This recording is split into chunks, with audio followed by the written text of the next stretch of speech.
Hello, America. We'll be joined by the chainsaw-wielding Bad Bunny herself. That's right, Polita Bunny will join us in just a few to talk all about Trump, and more Trump. So sit back, buckle up, and hang on because we are just getting started. Freedom is never more than one generation away from extinction.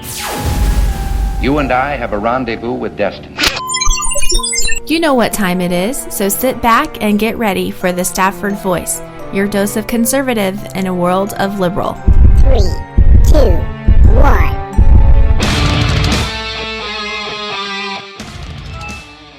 Hey, how you doing? I'm your host, Daniel Stafford, and you are listening to the Stafford Voice, where we are conservative in a world of liberal. And listen, I want to remind you that there are many ways to listen. We've got iHeart, Spreaker, YouTube, many more. So set this channel as a favorite, however you have this show.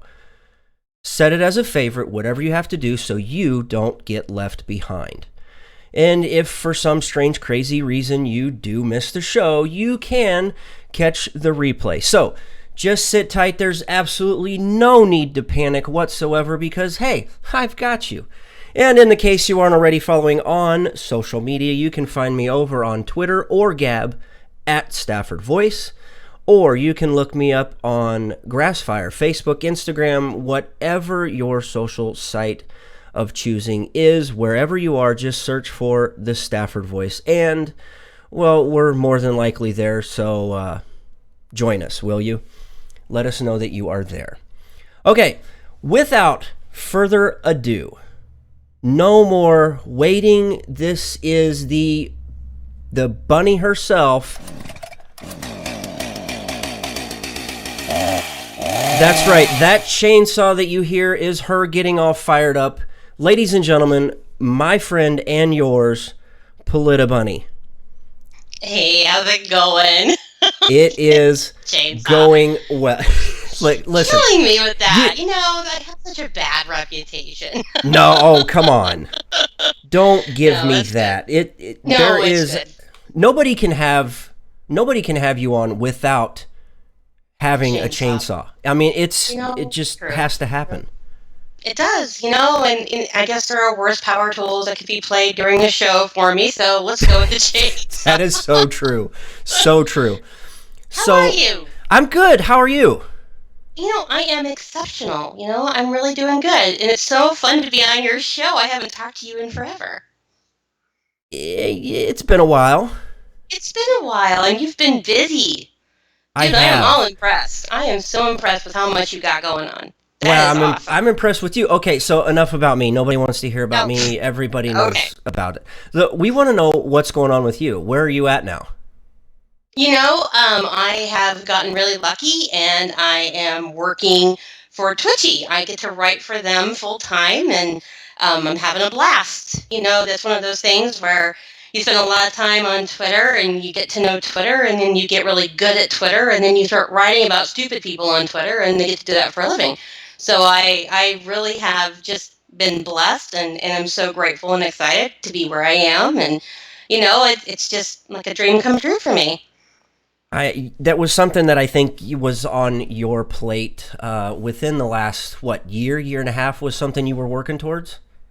It was always something I wanted to do, but I never thought I'd really get a chance to do that because, you don't exactly take chainsaw-wielding bunnies seriously, which actually works out great for Twitchy. But, I started with them in June, and so it's been, 7 months now? It goes by really fast, and it's been awesome. I'm just so spoiled.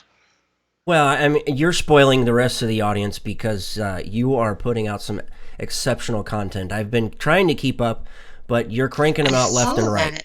I mean, we try really hard. There's some amazing writers at Twitchy, some really funny people, and when you get to work with people who are funnier than you are and better at what you do, that you just get to learn, and it's just a really nice environment, and they're also supportive. We just have a really good time, and so when you're having fun, it's really easy to crank out a lot of content.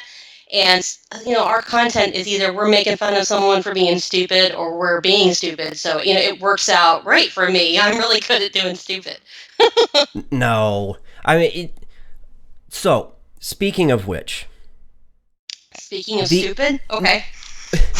Well, let's look at the last 7 months of events. And Okay. I teased this earlier, and this is the whole reason why I wanted you to come on. Because Sure. I think for the most part, the two of us were on the same page when it came to Trump. I think 6 months ago, if you would have asked us if Trump was going to be our president, I think we all would have laughed.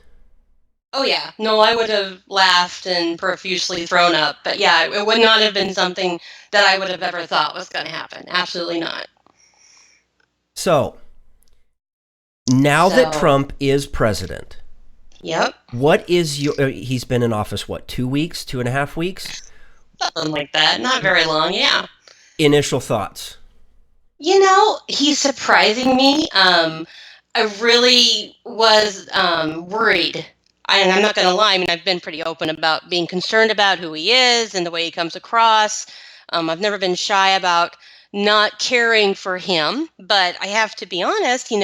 His first couple weeks, I'm really impressed with his cabinet picks, except for one I'm not crazy about, a couple maybe. But I mean, overall, I agree with his travel stay. I don't think it's a ban. I think that's smart. I don't think there's anything wrong with us protecting our borders and making sure crazy isn't coming in the country. I dig that. I think he's off to a really good start. And, when he picked Gorsuch, I was like, dude, I thank you for proving me wrong. This is awesome. And I think I have nothing to complain about. And me, I'm going to find something to complain about if he's doing something wrong. Do I think that he should be on Twitter talking about how he's in charge and he has all the facts and acting like a dummy? No, I think he should stop doing that. But the actual work he's doing is good. And I can't believe I'm saying that, but it's true. I think we should give him credit where it's due. And I think he's doing a lot of good things. And I think he's doing what he promised. And you never hear about that anymore. No, and I have to completely agree.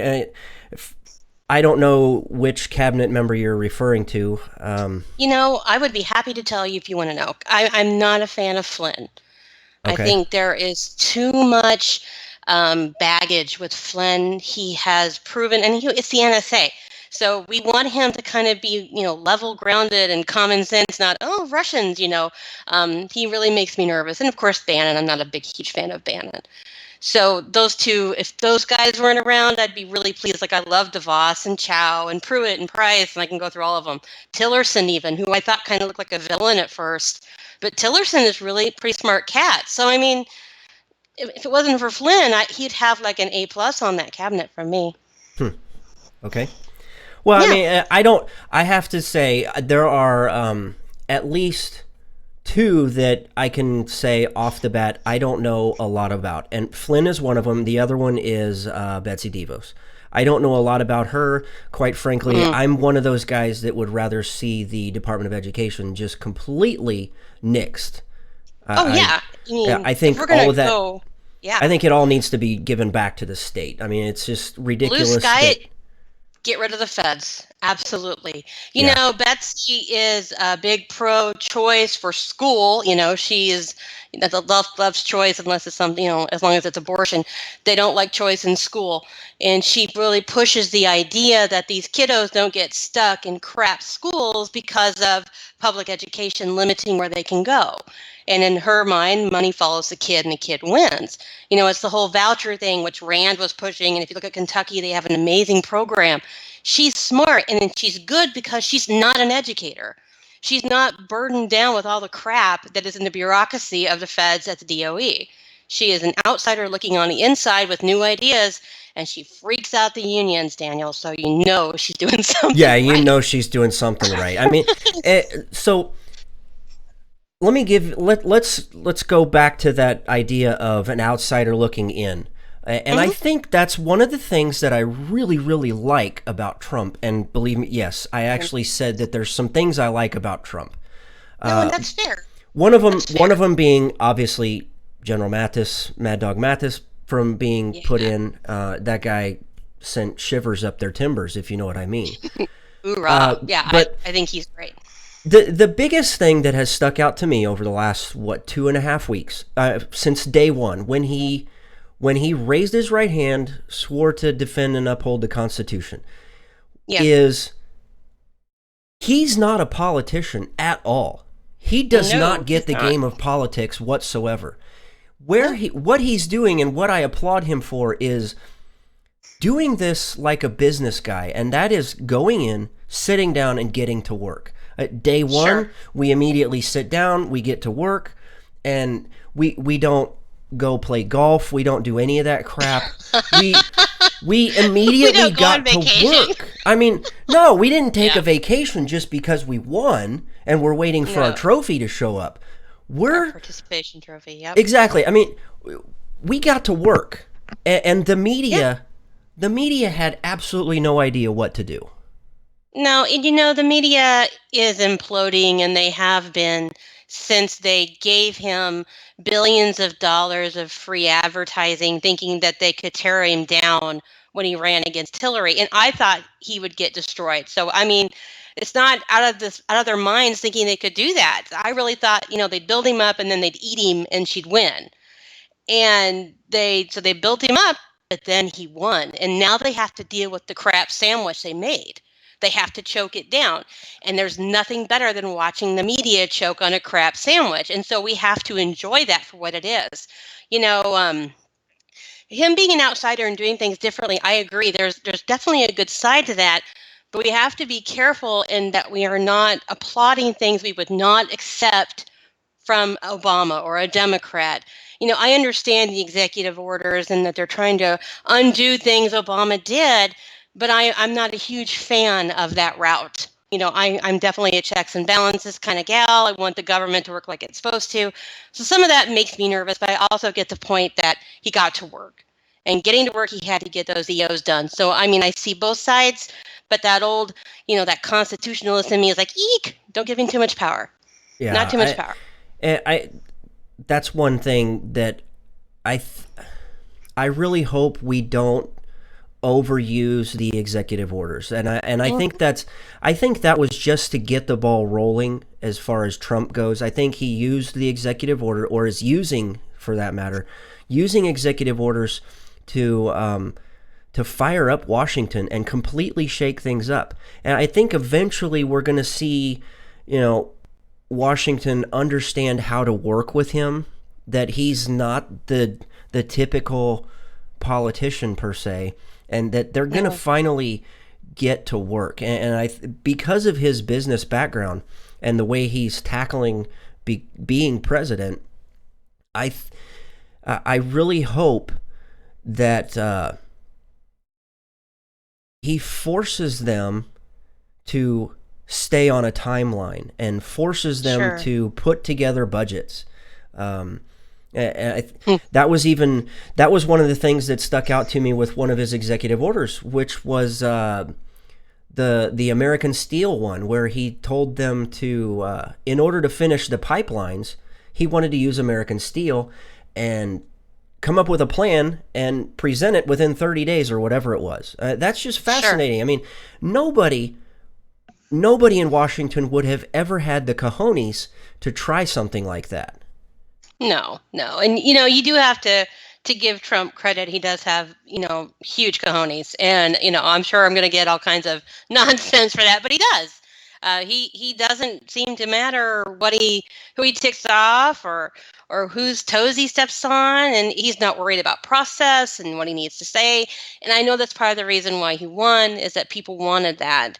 And I struggle a little bit with that. What I feel is kind of an authoritarian side to him.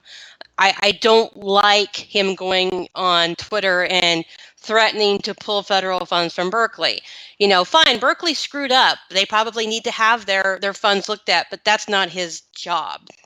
That's someone else's job. And I think he just needs to learn where he goes and what he's supposed to do so that it's not just the Donald Trump show. And I understand that that's who he is. I want to fix something, I'm going to fix it, but that's just not how it's supposed to work.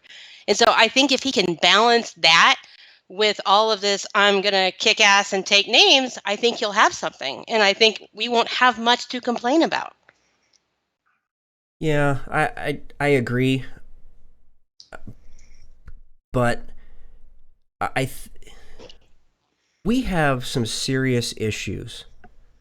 And trust me, the last thing I'm going to do is let anything slip by. I've said this many times that we have got to hold his feet to the fire. Yes. But I completely, my mind went blank. I completely Don't you lost. like how that happens when you're live and you're talking to someone? No, I hate it. It always happened to me. I'd be on the air and I'd have all this great stuff and I'd be like, oh, what was I saying? Oh, and, okay. I remember because it was something that Army John said over in the chats. Hi, John. John is one of my favorite people. He's such good people. I love that dude. That guy has got my six. I mean, him and Slick. They're just good people. They are. I mean, these guys are like brothers. They are. I hope one of these days, next time I'm down in Texas, I'm going to try and make sure that I drive through and see Slick and Tina. And I don't know when the next time I'll ever make it over to Cali is, but I would love to meet these guys in person because they have helped me so much over the last 6 to 8 months. I don't even know if they realize how much they have helped me. And they're very selfless and they're very humble. And when you tell them, hey, you guys kick butt, thanks so much. Like, oh, no, we're just here for you. No, that's who they are. That's who a lot of, and I think that's a reflection of conservatives and the right. For the most part, you have people who are willing to help one another and look out for one another, and they do care about country. And I think that's something that's really important now that we look at because we have been so divided, not just between left and right, but even within party. And, having been someone who was very outspoken against Trump, even when he had the nod, I am well aware of the fact that we need to find a way to amend some things. And I've even said, if I was so mean to you that I upset you, I've apologized because I know I can be kind of like that. So I think people like John and Slick remind you of what is so good about the right and why it's important that now that it's all over, we figure out how to make this work. And to your point, making that work is also holding Trump's feet to the fire because the left can't do it because they're too busy freaking out. The guy could scratch his butt in public and they're going to have a meltdown. So we have to be the ones who are common sense about what's going on. And so I think John and Slick, long story short, they are the epitome of what we need to work towards. Well, and the thing that they do best is they come to that middle ground. And I was talking with another friend of mine a couple of days ago about this, and that was I think we were talking about the whole abortion issue, and which is if we can get to that later, we'll get to it. But because I know exactly where you stand. I'm not shy about where I stand. That's true. I know. That's fair. But so we were talking about this. We were actually talking about a couple of them, but the one that stuck out was about abortions and how wide the gray area is. And for the most part, I said, no, our gray area is very, very thin and narrow. It's like trying to thread a needle.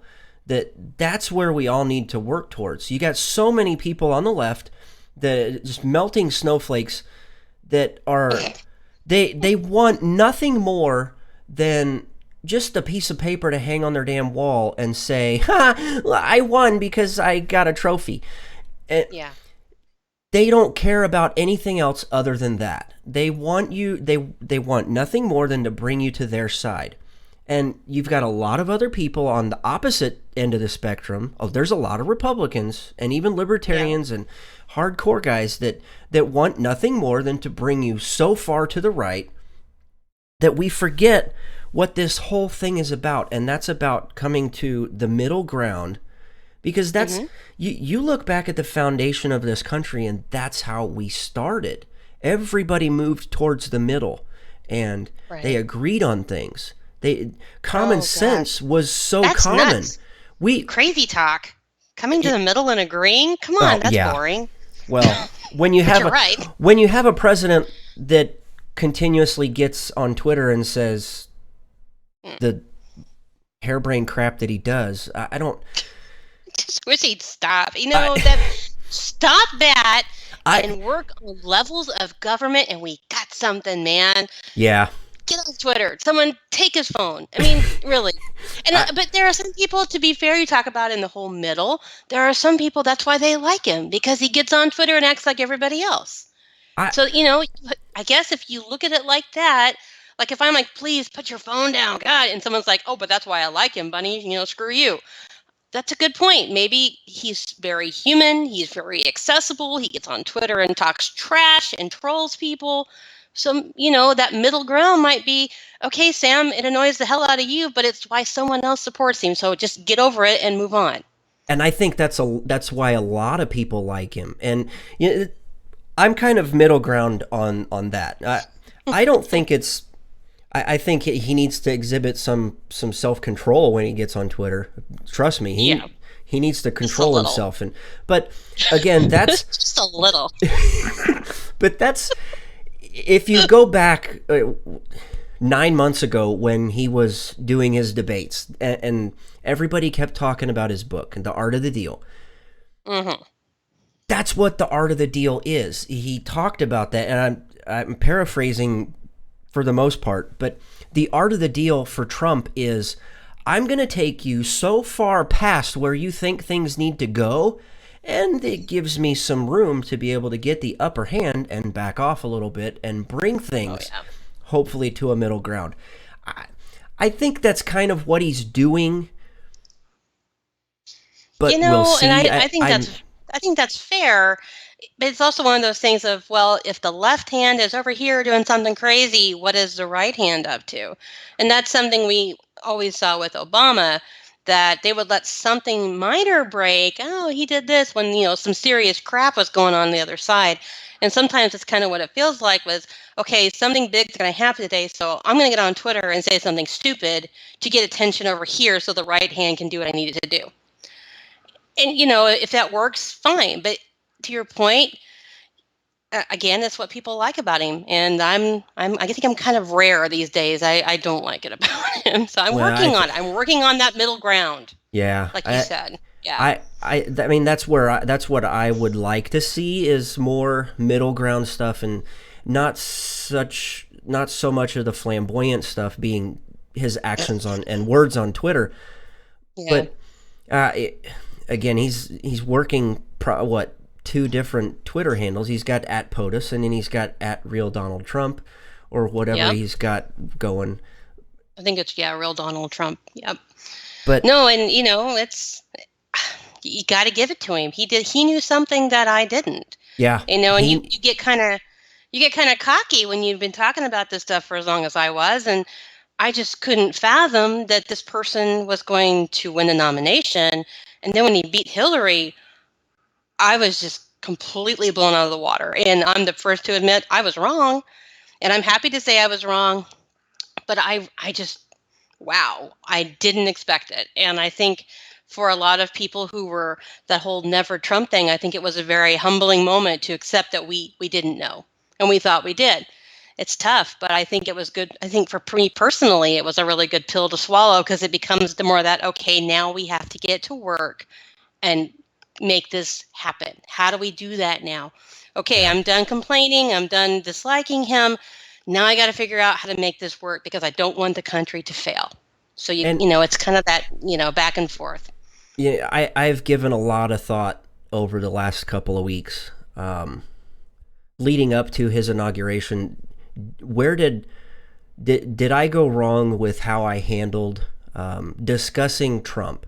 And I'm confident to say I'm happy with how I handled it. I don't think that I, for 1 second, bashed him. I think what I tried to do was, well, I know.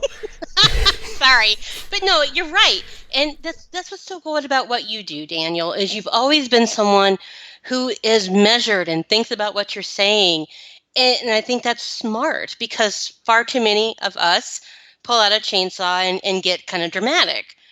And the reason you're good at what you do is you don't do that. And I think that you should pat yourself on the back because you were able to stay kind of in that place where you could support him but not support him. And meanwhile, I was, making fun of him, 24 hours a day, 7 days a week. So, kudos to you for that. Well, and here's the thing is, everything that I presented, I tried to do with as much research and confidence in presenting things as I saw them as facts. And everything that we presented and that we discussed, now it becomes holding his feet to the fire. And over the last 2 weeks, with the things that he's, with the people that he has nominated, and especially with the recent Supreme Court pick, Gorsuch, that guy is an absolute rock star. I adore him. So hopeful that the ignoramuses in Washington, aka the Democrats, don't pull as many stunts as they're trying to say. They're not going to be able to pull as many stunts. They set themselves up to fail already. They can posture all they want, but they've screwed up so many processes and being jackasses while they had any kind of authority that now they have to kind of, sell what is it? I can't think of what the words are, but now they're in trouble. It's their own karma. Well, so and the rules here's the thing that we have to keep in mind, and that is, over the last 8 years, they've been rewriting the rules to work in their favor, and now the medicine tastes like absolute butt.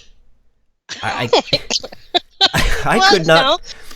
It's a blast too, right? Because we get to watch that. For the last 8 years, we have said, guys, you might not be in charge of the rest of your lives. You might actually have a Republican you have to deal with. You might not want to do these things. And boom, what do you know? But you have to remember they're Democrats. They cannot think farther ahead. It's always about the immediate. What do we want immediately? That's why there's death. Me. And it's all about now. God forbid you have to wait or work towards something. It's that immediate gratification that is destroying their party.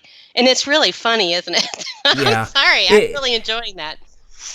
But again, going back to something you just touched on, and that is the immediate gratification. Think about this, and this is what's really frightening. There are two complete opposite ends of the spectrum that we have to keep in mind. We have those on the left, the trophy crowd, the trophy generation. In the next 15 to 20 years, will be the very people that get put into office, whether we want to accept it or not. And there's some on the right that feel the same way.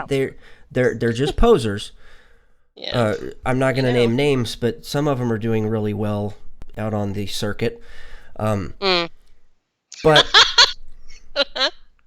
sorry, I had to get my shovel out for that one. You did. I was slinging a little bit of mud. Anyway. It's a little sideways shovel that no one will probably get but like 5 of us. Yeah, don't worry. I got you. So I got you. I'm going to so get in trouble for that. Anyway, I'm going to wind up having one of these days. You blame me. It's fine. Say, you know what? She's crazy. I couldn't control her. It's her fault. I'm good. No, I completely take that one because I've been using it for a year and a half now. So anyway, okay, so you look at the two sides of this. On one side of the wall, you've got the liberal leftists who it's snowing like crazy over there, and they just want instant gratification. In 20 years, 15 to 20 years, they're going to be the ones that are likely looking to become in charge. I mean, that's what they're going to be working towards, these social justice wars. Now, on the complete opposite end of the spectrum, you've got individuals like me and like yourself that we try and look at things with a long-term perspective. And you look, relatively speaking, the United States is a very, very young country. We're a toddler compared to other countries. Now, you look at countries like Russia or China, who've been around for thousands of years. They don't have a 5 to 8 year plan. They have a 500-year plan of what their country is going to look like. We really need to start thinking long term, because that's how our founding fathers did things. Oh, sure. This whole coming to the middle ground, and I really hope that Washington gets on that path, and hopefully it's starting to set up that way. But we've really got to go back to what started this country. And I'm trying to bring this back to the whole immigration thing, where you had people who were absolutely fed up with how things were how things were working on the other side of the world. They come over here for a better start. That's great, but there was still some vetting. You had the brightest of the brightest, who some of them actually weren't that bright. They just exhibited a lot of common sense and some well thought out ideas and plans, and they presented them. They all came to middle ground,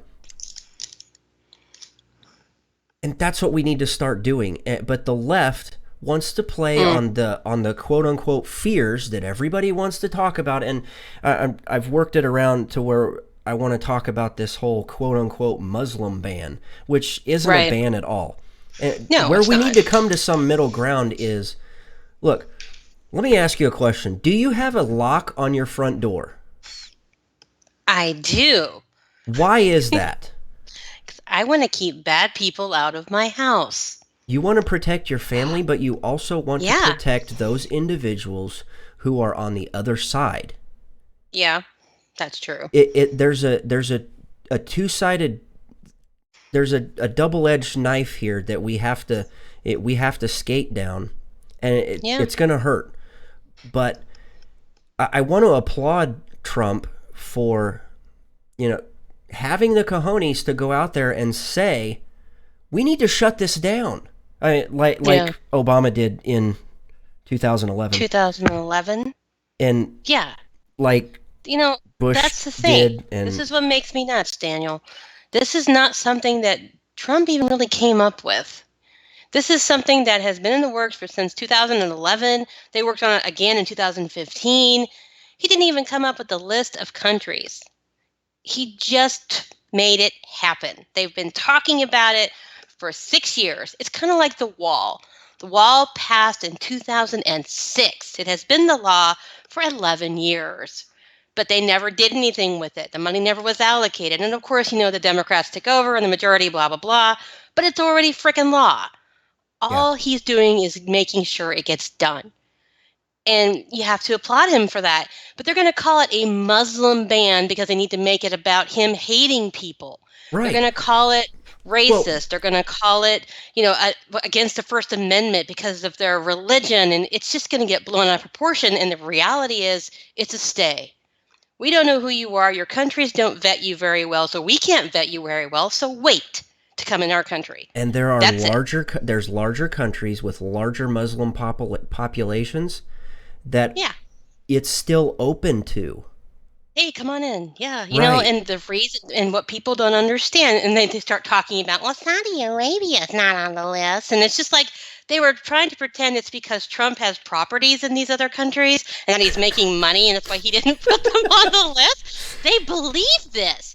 And the reality is, these other countries, these 7 countries, just have crap government. They have crap record keeping. We don't know who they are because they don't know who they are. So we can't vet them appropriately. So we need to slow it down. Can I ask you another question? Sure. How many Christians are free to travel into Iran or Saudi Arabia? Are we not allowed to? We're not allowed. Oh, I'm sorry. I didn't realize we weren't allowed to talk about that. No.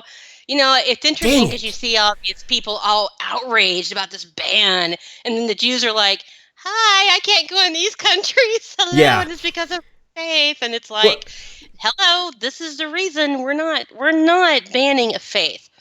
We're looking at countries that Obama said were housing terrorism. This even came from a Democrat. You think they'd Yeah. be okay with it?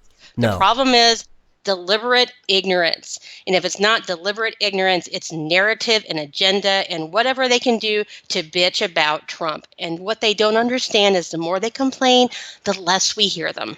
Yeah. It just becomes noise.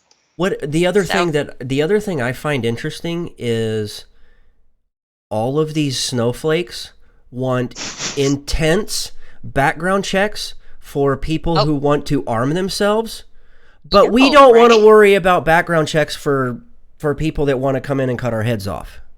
No. It's about due process. It's okay to take our due process away when it comes to guns. No fly, no buy, because some faceless judge or some faceless agency can stick you on a list because they decide you're a threat, and suddenly you can't fly, and suddenly you can't have a gun without any due process.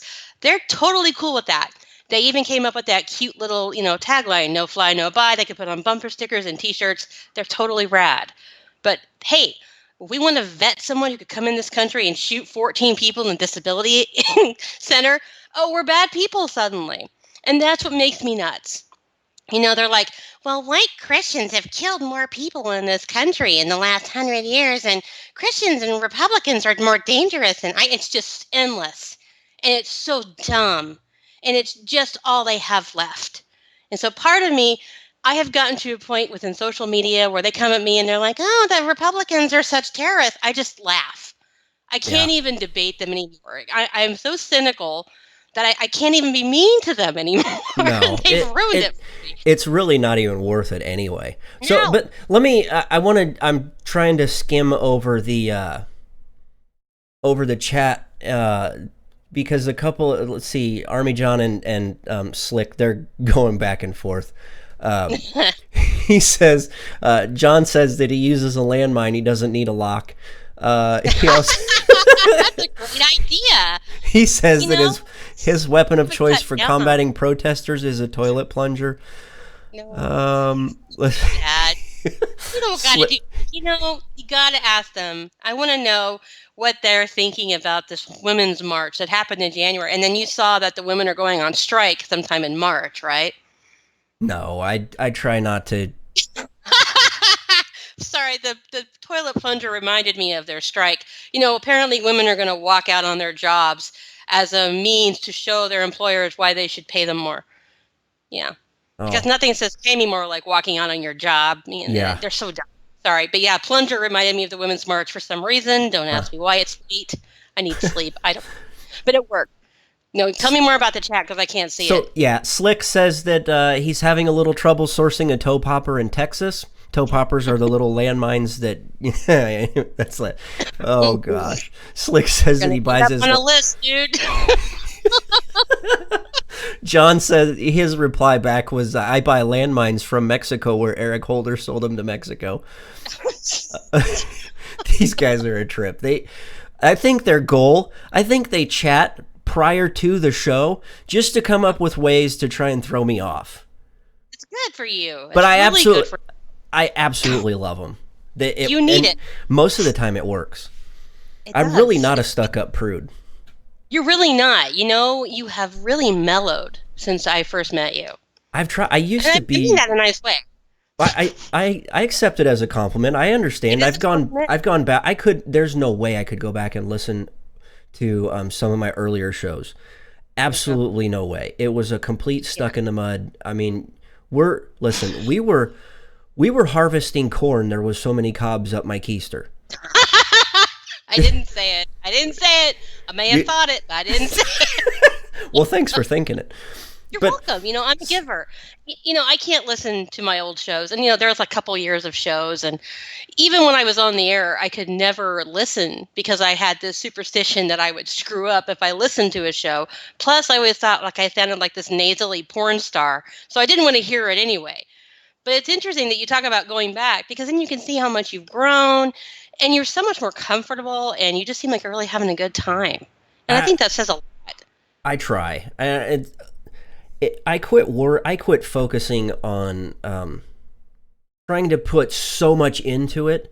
I felt that a lot of the times what I was doing was I had this long list of things I wanted to talk about instead of just slowing down and really just one issue at a time. And then if we have time, we'll move on to the next. But the other thing that I've really enjoyed doing, and I think everybody in the chat would agree, is the history stuff. I mean, we have forgotten so much about the history of things that we are now getting ready to repeat so many things. And it's so scary. It is. One of the things that I'm doing is a profiles in history, where I've profiled each signer of the Declaration of Independence. I've looked at their life. I've presented, from childhood to death, and the things that they've done. And these are just ordinary people who That's cool. They're ordinary people that got fed up with what they saw and said, "We're not going to take it." And sorry, lyric throwback. No, I think it's great. No, if you think about it, I mean, you're talking about people who were willing to go across a river on Christmas Eve and kill people. Yeah. That is who they were. They were not, I mean, now it's like, I'm going to protest every little thing I don't like. Americans originally, they would get in a frozen river and kill you on Christmas Eve if you screwed with them. That is where we come from. And we've forgotten it. We all, a lot of these people, and I try not to touch too much on it, but a lot of these people, they were on lists.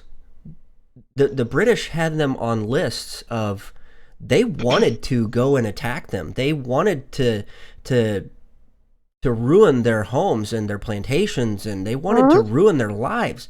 They took their wives prisoners. They beat them. They sexually assaulted them, which we'll try and segue to the abortion topic, because I really do want to talk about that a little bit. Sure. Next week we're going to take a look at a guy who this very thing happened. His wife was taken prisoner. They bombed his house. And he was never able to recuperate and rebuild. But yet you look at their lives and look at all of the things that they were able to accomplish. We're still reaping the benefits. It's absolutely fascinating. Okay, enough about the show, because most people that are listening or watching know all of this. Yeah, sure. Abortion. It's Where do a we fun start? topic. Yeah. Where do we start? It's hard because I am such a pro-life. I'm a warrior, and I don't really like. I just have a really hard time with it in general. And when even Trump was talking about defunding Planned Parenthood, I was like, okay, he's got my attention. The abortion piece, like Ohio passed the heartbeat bill, but they made it 20 weeks instead of 7 weeks, which I thought was, a decent compromise. It was an interesting debate for a lot of people in pro-life, because they thought it wasn't enough. And I'm like, hey, we're saving babies by doing that. And we're not going to save every baby yet, but we got to start. And that's a start, because we compromised. Yeah. And I applauded that. But, of course, if I could stop abortion as on-demand birth control, I would stop it in a heartbeat. Pun intended. Yeah, you know what I mean? I saw what you did there. Yeah, I think that it has become a go-to instead of the exception. Right. And, and as a woman saying that, of course, I'm a traitor and women should control their bodies, blah, blah, blah. But I think women need to control their bodies before it ever gets to that point. And if it gets to that point, I made my choice already. That choice was made before, not now that there's another life involved. And so, yeah, I think if Trump can stop funding Planned Butcherhood, I think that would be an amazing thing. Yeah, I completely agree. I mean, it goes back to that gray area of what is, quote unquote, acceptable reason for abortion. Right. And without trying to bring in someone's faith into it. Right. Well, and people love to say, keep your religion out of my uterus. And I'm like, in my religion, I'm a Catholic. Great. And Catholics are some of the most pro-life people you'll ever meet. But my pro-life stems from my love of humanity and what my own daughter went through, and almost losing my own child and seeing little tiny babies live. It's life experience and humanity. My faith tells me that I should have compassion for these women, and that I don't like the idea of condemning women who've had abortions. I think we need to stop shaming women to the point where they don't listen to pro-life. There has to be a gray area where that we can be someone they can talk to. My mother-in-law, who I love to call a saint, she's amazing, and she's very important in her Catholic church. And she was reading, and I can't remember what it's called, but she was doing the homily piece before the priest was speaking, and she had this thing written out where they had, said, pray for the souls of those condemned for abortion, blah, blah, blah. And this was like, 15 years ago. And what she said instead was, please show them compassion and love, and that they may heal and ask for forgiveness. And it was just another way of looking at the subject, because women don't feel that they can talk to pro-life if we treat them like garbage because they've had an abortion. Yeah, And I think we have to find a way to bridge that so that they're not left with just the pro-aborts to talk to. We have to be better. And that's kind of where I am now. I mean, I need to give a shout out to Rick, because Rowdy Rick Robinson, he finally found the YouTube chat. So he said that he's been trying to find the chat that I've been talking about for the whole time. So poor Rick. Rick, nice to have you. I love Rick. Rick's so awesome. I love Rick. Rick put up with me for a long time. He produced with me and dealt with me, and that says a lot about how tough he is. So I love Rick. Yeah, either that, or he really likes sipping back on the bottle. Or he's insane. Yeah, I think we all are. I think to be in anything, to do any kind of podcast, you have to be kind of a lunatic on some level to even do this, never knowing who's listening to you, really. Right. So yeah. But I want to go back to something that you had touched on, and this whole abortion thing. Mm-hmm. If we even let's remove as much of the religion portion of this as we can, and I always try and point back to the founding documents, the Declaration of Independence. Rick says that he has a Xanax prescription now. Sorry, man, my bad. So the Declaration of Independence says that we hold these truths to be self-evident, and then it goes on to say, with certain unalienable rights, that among these are life, liberty, and the pursuit of happiness. Listen, they go in a certain order, and this was the genius of the founding fathers. Life, because you have to be given life first in order to secure your own liberty. And once you have liberty, then you can move on and pursue a life of happiness. But when we have so many people out there, and you look at I'm only going to talk about one particular portion of the public. Sure. Look at how many of them. Look at how many of those people have been lost to abortion. No, it's 50-some million. It is mind-boggling. Yeah. The amount of people that have been taken, and so many people out there they ask that silly question. Well, when are we going to finally be able to cure cancer? Well, hey, genius, you killed the last 400,000 people that had the brain power to cure it, that had the know-how to cure cancer, or even at least get us to the next step.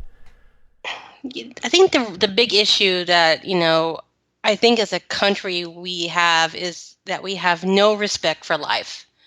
There's a certain lack of respect for the idea of just being alive.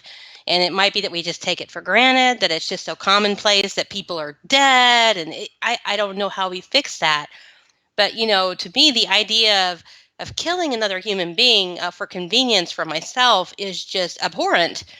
Yeah. But, you have people out there wearing vaginas on their heads championing the idea of having it done.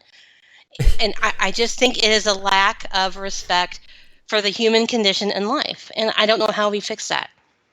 I don't either. I think, again, it's going to come down to one-on-one, and I've abandoned the whole idea that I used to try and work towards, and that was changing hearts and minds.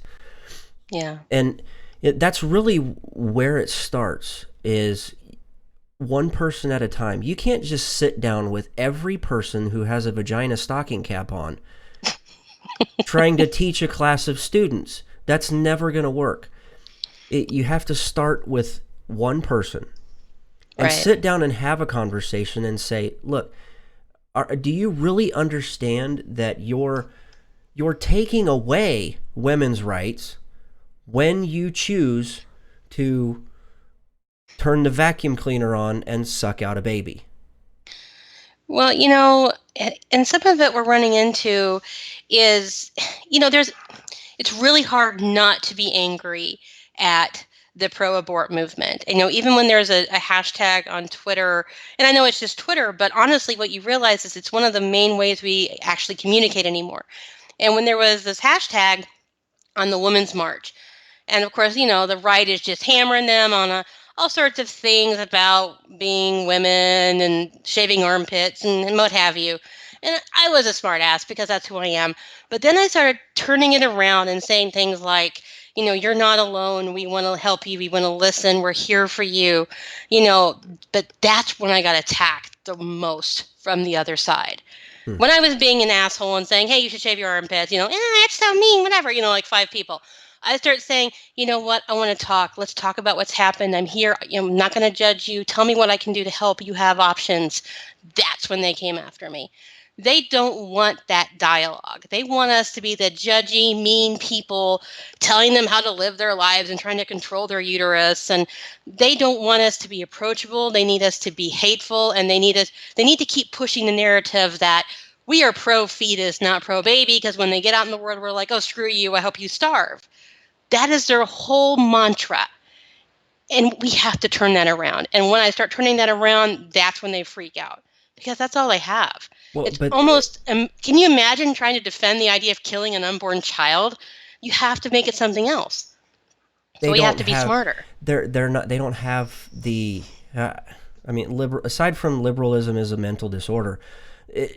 Listen, they lack the ability to consume facts. Yeah.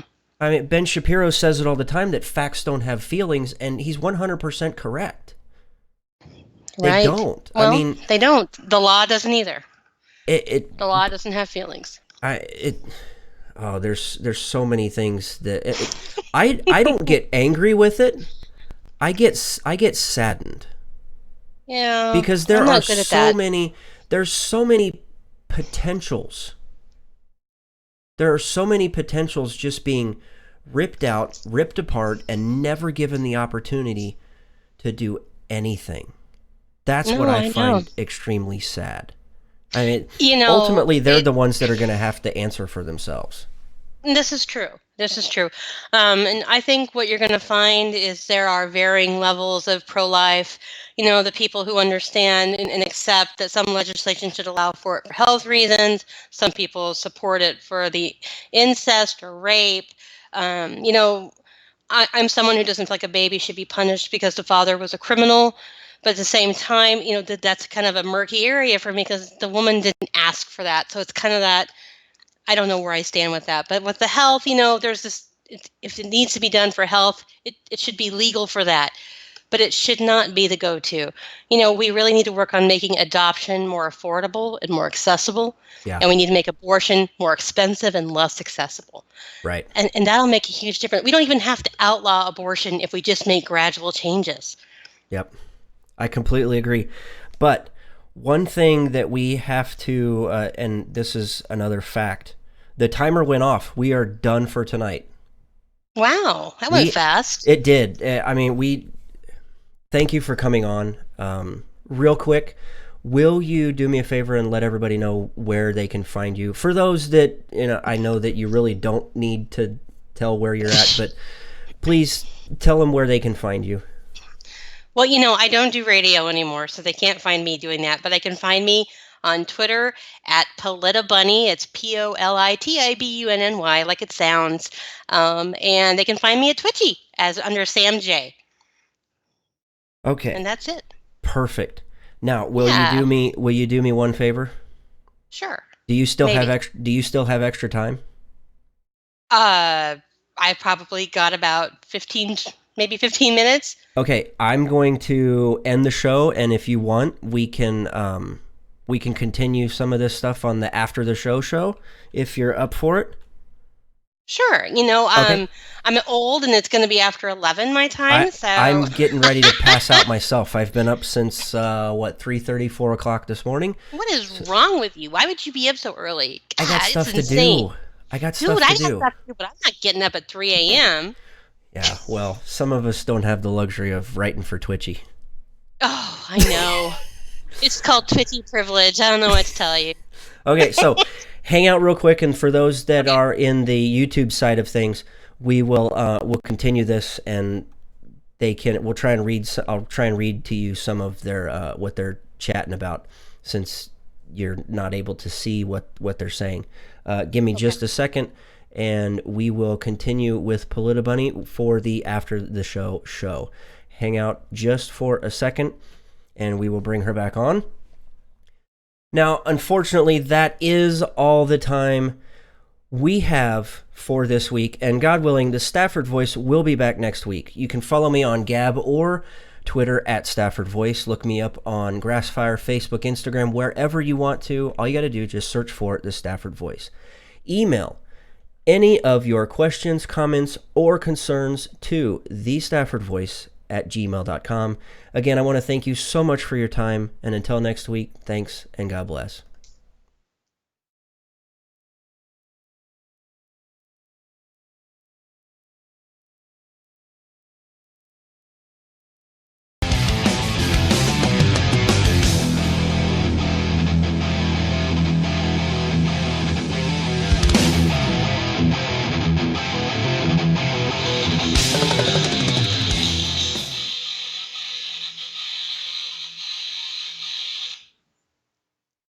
Okie dokie. Let me flip this back over. Okay. We still have Sam. Are you there? I think so. Yeah, I'm here. Okay. Let me make sure that I'm not killing them with two different... Okay. All right. Let's see. Let me see. This is what I think they really enjoy. I try and do the after the show where what I do is... So right now they're seeing your Twitter, Avi, that's up there. They're watching me. Normally on the after the show, I pull all that stuff off. There's absolutely no lower thirds, no nothing that talks about the show. It's just complete 100% interaction. We're not talking about anything else show related. So, with that being said, for those that are joining late, how in the hell have you been? How in the hell have I've been? I've been great. It was a bumpy, weird year in 2015. Some things went down that were not great. It was really hard. I came off the air. It got to that point in real life where I was getting harassed and stalked and threatened that I had to come off the air. And I basically stopped on Twitter for almost 3 months. And then the people who came after me were going after other people because I had empowered them by running. And so I came back, and it just was a gradual acceptance of the fact that you put yourself out there, there might be a risk that someone's not going to like what you put out there. And you just got to get through it. And honestly, it was probably one of the best things that could have happened to me. And it's weird to say that, almost wanting to thank those people for putting me through what they put me through, because I am far stronger in what I do, and I end up doing what I love to do. So in a weird way, I owe them where I am. And I think it says a lot for anybody who can go through what I went through and survive it with some of their sanity intact. And so, it was actually a good lesson for me. I'll admit, I don't know how you did it. I don't know how you put up with it. And I don't know how the Mister put up with it either. The Mister figured out a long time ago that I can pretty much take care of myself. And what I needed from him most of all was just for him to say, I'm here for you with whatever happens. I can help you. I'm your rock. Come talk to me. I support you in what you need to do. And I'm incredibly blessed. I can't imagine being married to me, but he really is a smart cat, and he knows that the reason I do what I do is because I need to do what I do. Yeah. You know, he's told me a million times, "You got to get back on the air. You're making me crazy." But he he knew getting angry and trying to hurt these people for hurting me wasn't going to make it any better. And ultimately, it just brought my family closer. I learned a lot about cyber harassment and the law and across states. That it was fascinating what isn't out there. But it was a really good learning experience. And I have to admit, you know, I was pretty cocky. And I think every once in a while it's good to be knocked down a notch or so and remind yourself who you are and why you are where you are, and that nobody owes you anything.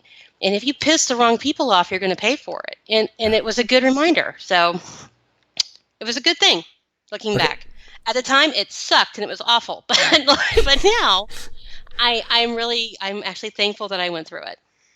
Well, good. And I'm glad that you learned from things that obviously a lot of us never got to see. I think Dana also puts up with a lot of that same crap, but it's nice that Chris is there to help support her and what she does. Yeah. But okay, so here's their burning question in the chat. Okay. They want to know if you'll come back as a guest. Of course. Like Anytime. a recurring guest. So maybe we'll here in the next few weeks or months we'll get in contact again and we'll catch back up. Sure. I mean, or if there's another hot button topic that we just gotta cover. No, I think it's great, and I think part of why I like radio is I guess I don't see it necessarily as I'm on the radio. I just get to hang out with Daniel, and you know I'm drinking Gatorade. I don't know if you're drinking anything, but you know Water. we're hanging out, we're talking, and I think that's what makes great radio. So I'd be happy to come and hang out and talk to you again. Well, thank you. Yeah.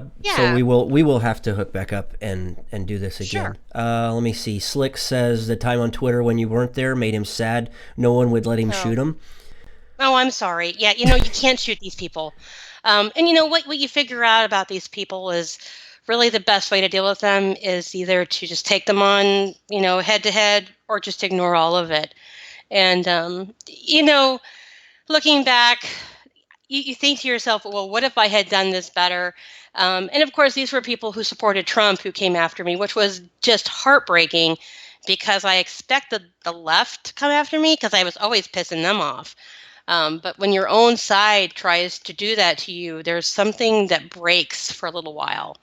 But then you rebuild it and you're better for it. But, you know, no, Slick, you can't shoot anybody. Sorry. I appreciate the thought, but no. There's somebody else in the chat room. I don't recognize the handle. It's called High Altitudes. Okay. I know. Hi, I know that person. Dude with sunglasses? Yeah, dude with sunglasses. Looks like he's got some epic hair. He does have great hair. He's awesome. Yeah. What does he have to say? He wants to know if it's carrot Gatorade. It is. You could actually get a sponsor for that, you know.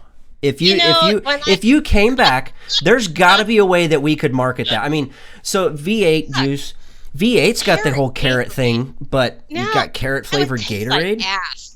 No, you don't want carrot Gatorade, but it is orange Gatorade.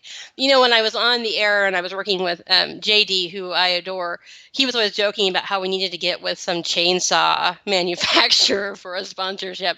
But that would be way better than carrot Gatorade. That's disgusting. Wow. No.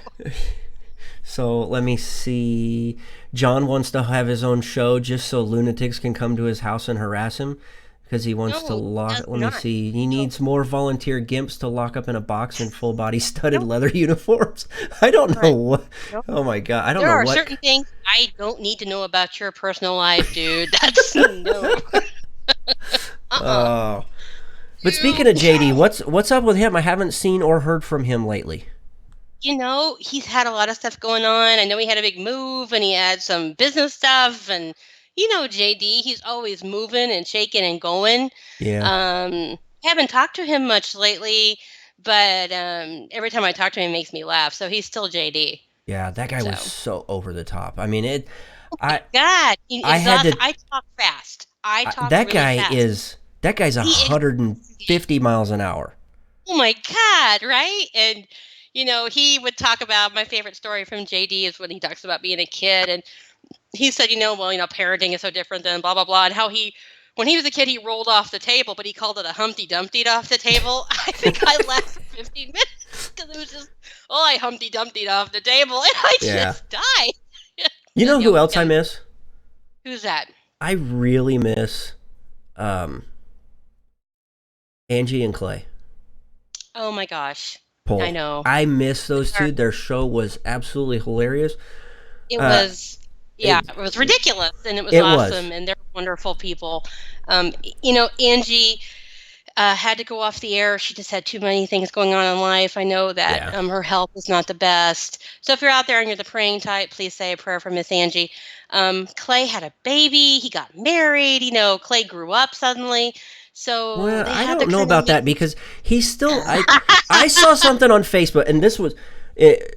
I'd say in the last 6 months, I've seen maybe 3 things posted from him on Facebook or anywhere else. The most recent thing that I saw was him talking about an upcoming skunk competition. No, I don't want to know these things. He was always talking about he has a pet skunk. No, he does not. Are you serious? I am dead serious. He has a pet skunk, and I'm a mutant chicken the last time, and then he had died, a mutant chicken, but he was going to eat the mutant chicken. Yeah. Yes, but he also had a pet skunk. I don't know if he still does. I'm assuming he does, but it won like best tail in Florida. Oh well, wow. Yeah. I don't know if I personally would not be the type to go out and want a pet skunk. God, they're awful. No, I don't. Yeah, no. I gave up trying to understand Clay a long time ago. I just accept him and adore him for who he is. Yeah. I do miss them, and I know that they're such good friends. And it was just kind of a nice thing to listen to because my show, it was funny, but I was always kind of intense and pissed off, and so I'd come and I'd listen to them, and I could laugh and remind myself that life is kind of stupid, and it was great. So yeah, I miss them too. Let me see. We've got Sweenemal. Sweenemal? Yeah, I don't know. They're in the chat. They said, if Trump goes for re-election, will you vote for him? At this rate, I will. And that was really hard to say. But I got to be honest. I have to put aside my personal feelings because I'm definitely not, I'm not going to go have lunch with the guy. But I think if he stays on this track, we're going to have to vote for him because the left's going to come at him with everything they have in 2020. And if nothing else, you have Pence and you have this great cabinet. So absolutely, I will vote for him in 2020. I would have to agree. I think if he keeps up this pace with a little more tact, I would completely be all in on helping re-elect Trump. And that's silly because I'm like the last person who should expect tact from anyone. I'm not the most tactful.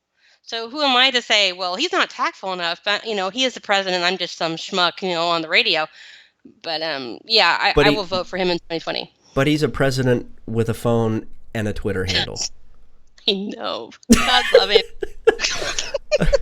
Okay, so here, big question. Because many people have asked this, and I have tried to divert it so many times. If I can get your help, do you think we can get the entire Politainment crew together and have a show where we all just sit here and BS for an hour? I imagine we could.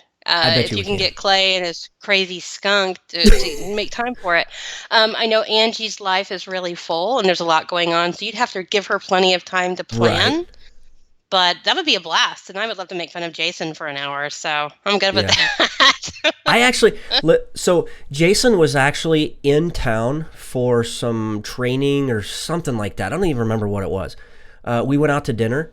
That guy, Yeah. that guy is so awesome. He's a I mean, blast. Isn't he fun? just, yes. And immediately sat down at the table and we started eating. And it's like we were best buds from Yeah. when we were 2 and 3 years old. That's That just we who had he is. known that many years. I mean, the guy That is has who he is. he has Yeah. a heart bigger than most other people I've ever met. He really does, and when I pulled off the air, he and I were doing a show together, and I'm done. I can't do it anymore. He didn't really have any notice that I was done. I just Yeah. told him I'm done, and he could not have been a more supportive and understanding friend. There was no, well, thanks for leaving me up, dry. Thanks a lot. It was just, you do what you need to do. And even now, every once in a while, I get a Facebook message from him, and it's like him doing Donald Trump or him doing Obama, and he'll just leave me garbage, and it's Yeah. just like, thank you, Jason. He's so talented, and I think he's so underrated, and I can't believe he's not just some famous radio guy, because he just is so funny and energetic and makes up crazy stuff.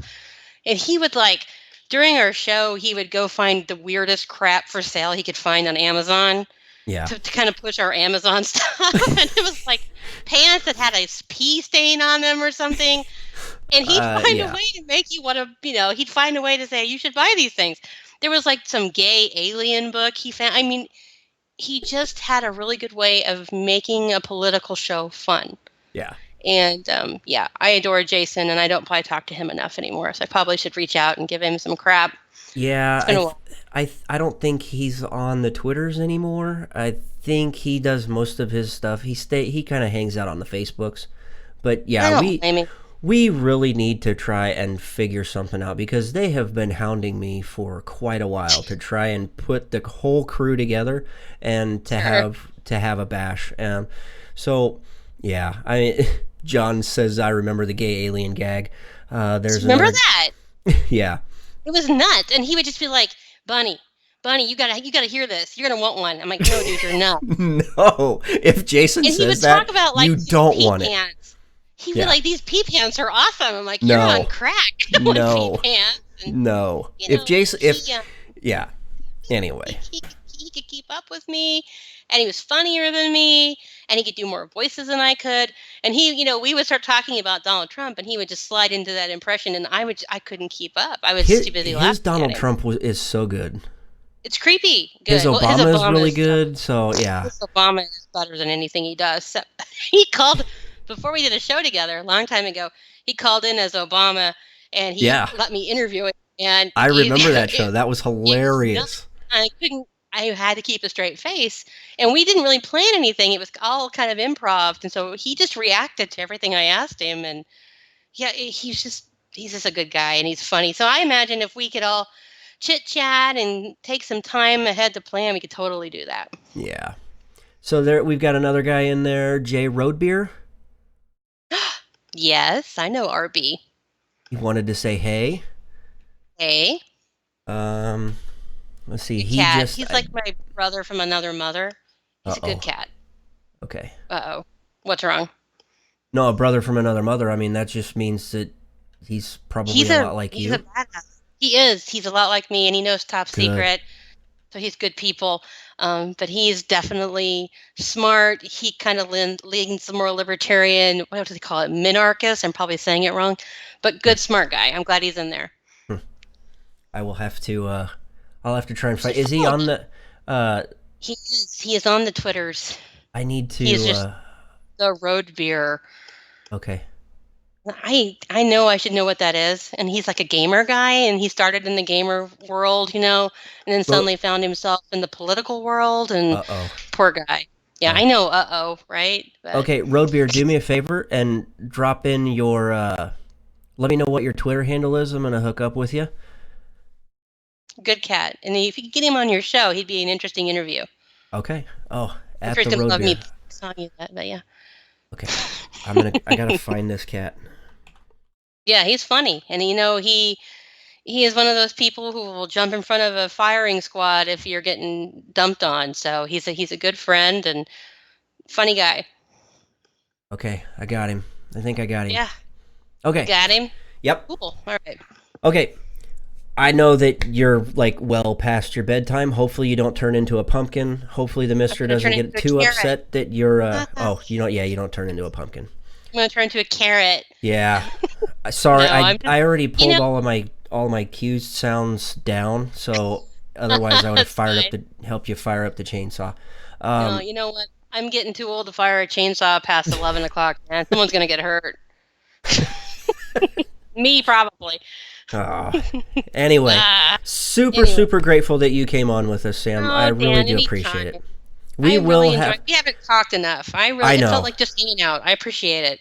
We Anytime. we will definitely put this together again. Yeah. We'll have to figure out work all the logistics out. But super grateful you came on tonight, and I know that everybody else in the chat is grateful too. They've been missing you for quite a Well, I long miss time. them. So I we know. are. I miss them. It was it was a treat for all of us. Well, I appreciate it. It was a treat for me to get to talk, so I appreciate it. And my husband will be so pleased because I finally got it all out on the air, and now I can stop bugging him with it. Okay. Well, Okay. Sam, I'm done. All I'm right, Danny. closing things down here. All Thank you right. so much. We'll Thank you, have you my back friend. on at some point. All right. Let me know. Alrighty, have a good one. All right. Take care. Bye Bye. bye. Okay, is she not awesome or what? I'm so glad we had her on as a guest. Wow, hang on, I've got to figure out. Let me get back. Let's get that off of there, and there we go. Okay, so if you're new to watching the show, this is what you normally will get on the after the show. The show actually ended almost 20 minutes ago. So thanks for everybody that stuck around and got to listen to what Sam talked about. We covered a lot of different topics that were related to Trump and him getting started with his administration. So yeah, we will continue to keep his feet to the fire. Everyone, I'm super, super grateful that you guys stuck around this long. I realize it's late for a lot of you guys and gals. For those of you that are new, do me a favor, subscribe. If it's not your thing, that's fine. Hit me up on the Twitters. I'd really like to get to know you guys a lot better. For those of you that are just tuning in for the first time or watching for the first time, thank you so much. I don't look at you guys as just a listener. You can ask anybody else that's a long-time watcher or of the show, and they will tell you that I don't look at them as just a listener. They're more than friends. I treat them like family. So you guys are a part of this family. So with that, welcome to the family. I hope to see you guys in the chat very soon. Again, next week, same time, same bat channel. Love you guys. You guys are more than friends. You guys are family. Thanks and God bless.